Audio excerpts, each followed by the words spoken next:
What would you do if a good friend gifted you several different lengths of vintage lace that she found secondhand, all made by hand once upon a time? Why, let them sit pretty on a shelf for several months because you are too nervous to plan anything with them, of course. But today is the day I thought we would do the brave thing and use some of that lace. The pattern I am using is one I've taken from an old favorite blouse and modified to be more inspired by Edwardian shirtwaist blouses. The vintage lace in question this time is this beautiful handmade bobbin lace that goes really well with my natural linen fabric. I've got about 2 meters of it, so not loads, but not nothing either. And having tried my hand at bobbin lace once upon a time, I can attest that even this seemingly modest piece of embellishment would take approximately half an eternity to make, even if you don't have a cat who enjoys pulling your pins out when you're not looking. Yes, madam, I am looking at you. So let's start by cutting out some pattern pieces.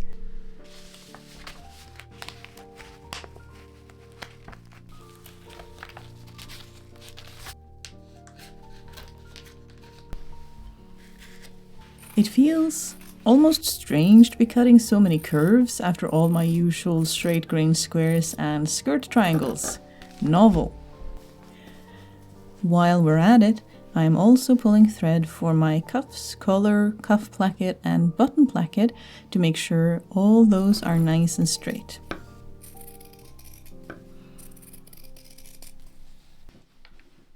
I knew I wanted lace at the cuffs and collar, but I also knew that this lace, even with starching, is really prone to fraying at the slightest damage. To protect it, I opted to stitch my lace on top of my fabric rather than any kind of lace insertion magic.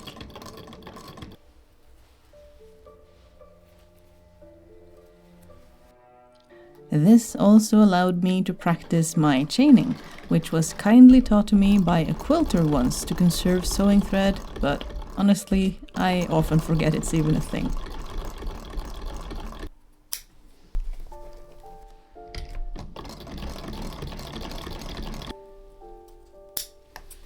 I did have more lace left for the body of my shirtwaist blouse, but I did not know how I wanted to attach it, so I procrastinated by assembling the sleeves instead. First up, we are cutting a small slit for our cuff placket, 3/4 of the way from the edge, which puts our buttons on the outside of our arms and out of the way. This may look serene and straightforward, but if you have assembled sleeves before, you will know the constant underlying anxiety where you are always second-guessing whether you are actually making them to be mirror images and not, say, identical.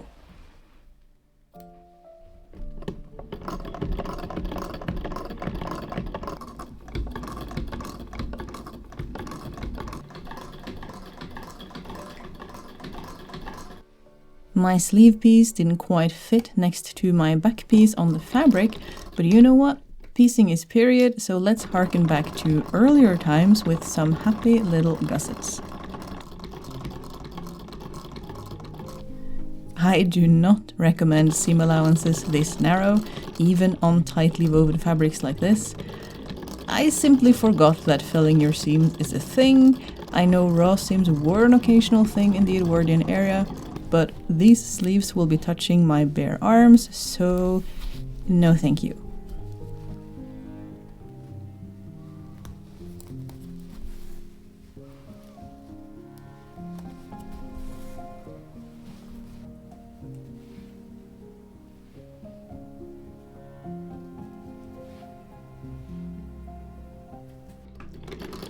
Luckily, we are capable of learning from our mistakes, so the next seams are all done slightly staggered to ensure ease of folding and felling our seams like nice, respectable sewists. which also makes the felt seams so wide that we can pin them and do them by machine. Luxury. And since the gussets feed into the same center seam, this is easier when I sew and fill each seam before moving on to the next one. Although, if I had planned ahead, I would have just French seamed the lot of them instead. I then went ahead and started on probably my least favorite task, the running of strong gathering threads and subsequent pinning of gathers.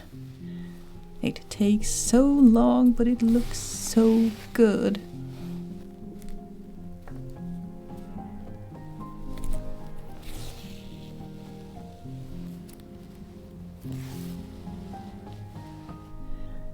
As usual, I am dividing my cuff and sleeve into quarters so that I can more easily distribute the gathers evenly around my cuff. A task where I, for once, attempted to do that Victorian technique of stroking each gather individually with a pin or other suitable object to encourage it to lay nice and straight rather than running two gathering threads parallel. Which I indeed attempted, using up nearly all my fine entomology pins in this monstrosity of a cuff, which isn't even all that heavily gathered. I am thinking the color is going to be a time. Trademark. I then went through and stitched each gather down by hand, paying attention to both the distance of my seam to the lace at the front and maintaining the gathers evenly at the back. This took approximately forever, but at least I had some furry feline companionship to maintain my crumbling sanity. Before folding over and attaching the other side of our cuff, still catching each gather to make sure they remain nice and secure.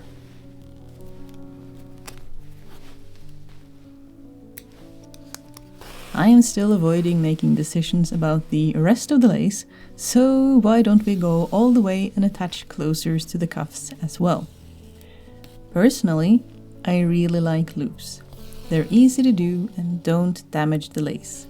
Just make a loop in some thick thread, slightly bigger than your button requires, and cover it in buttonhole stitches.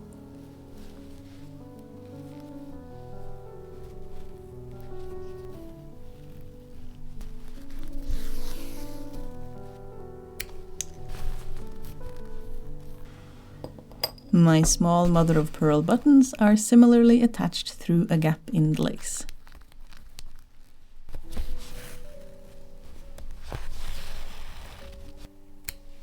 I think the loops allow the lace to shine in a way buttonholes wouldn't. What do you think? Alright, enough dallying, and let us get started with the body of our blouse and the rest of the lace. But not before I prepare the back by pleating and stitching it to the back yoke, and this time we are French seaming it. Alright, for real this time. The first thing we need to do is, since this blouse has no yoke, it has some extra room for the bust built into the pattern, but this needs to be taken in above the bust for a smoother outcome. And to do this, I am opting for pin tucks. I am just lightly marking parallel lines 1 inch apart from the center, starting each line a 1/4 inch higher from the last. I then fold along the line and stitch. In this case, my goal is for my fold line to stay roughly in the middle of the right side of my presser foot. Of course, linen takes a fold really easily, so the pins aren't really necessary, something I, too, will realize in a bit.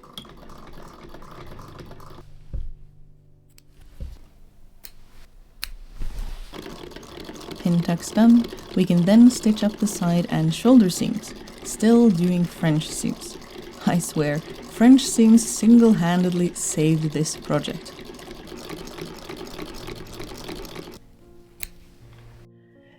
It was at about this point where I properly tried on the blouse for the first time that I realized I had not taken in the neckline from the original blouse and, subsequently, made the neckline too wide for the high collar I had in mind. reconsider all your life's choices up until now, make yourself a cup of tea, have a good think, and then come up with some sort of plan to fix it. Okay, so what I've done is, well, first of all, I've unpicked the shoulder seam just because I find it easier to work and think if I do that. And secondly, I think what we're gonna do is we're gonna take some of these scraps and I'm gonna make a straight line as close to the edge as I can, and then we're going to add some lace and we're going to make that a little feature. I think I'm going to need some more stuff over here, but not necessarily a full lace report. So what I might do is I might make another section of pin tucks and add that on top, and of course do the same thing on the other side, which means the big challenge with this fix is to make everything match up in terms of pattern along the buttons, which, yeah, I think it's gonna be a challenge, but we're gonna make it work. Let's see. And without boring you with the details, that is pretty much what I did. Of course, it is frustrating to have these things happen during a project. But personally, I've found that so long as I'm in a decent frame of mind, I prefer fixing mishaps like this straight away. That way, they don't hang over me as I do other things, or worse, increases the risk of a project ending up in the UFO pile. It also makes it easier to return to it the next day. We may have fallen behind a bit on time, but at least the problem that caused it is out of the way and dealt with. And I must admit, the result ended up being even better than I could have dared to hope for, turning my mishap with a pattern into a happy accident that decided where to put the lace for us, leaving us with a result that actually looks planned. Which, what more could we possibly hope for in this situation? With our yoke situation sorted, we can continue attaching our collar, which was nothing at all like the cuffs since we do not have to gather the yoke neatly. Hand-stitching the side of the collar that has been folded under is a welcome respite after the last day's ordeal.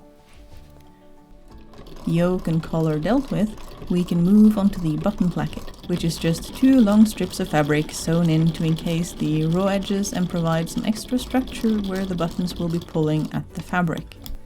The button loop side will have the placket all the way on the inside of the garment, while the button side will have the placket extending from the garment.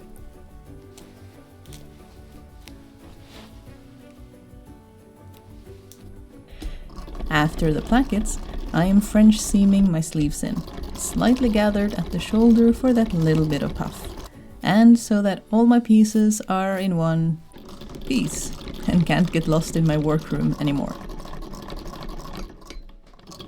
The last thing we need to do in order to encase all our raw seams is to hem the bottom.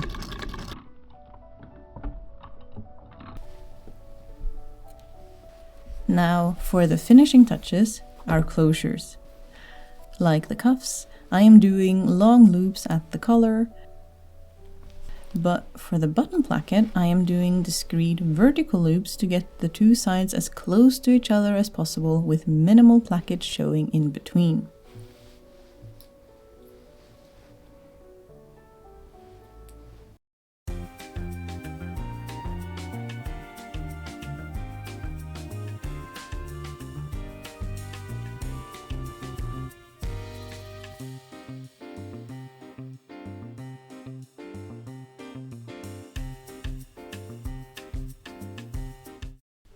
Where were we? Ah, yes.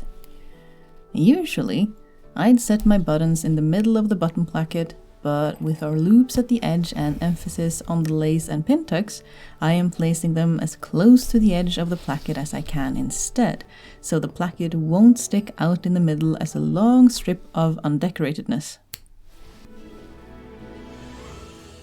And with that, our new blouse is complete.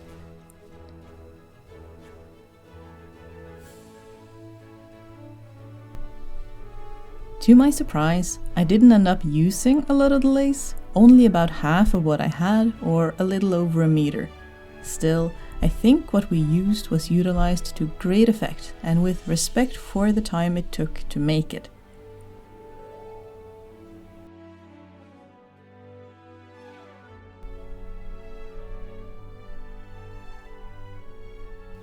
I don't think I've really talked about this much, but one of the reasons that I focus on simpler garments, although this is a bit more on the fancier side, apart from it just being my preference, is that I am on a mission to replace my, at this point, threadbare and crumbling thrifted wardrobe with handmade, slow fashion alternatives that I can enjoy for decades to come.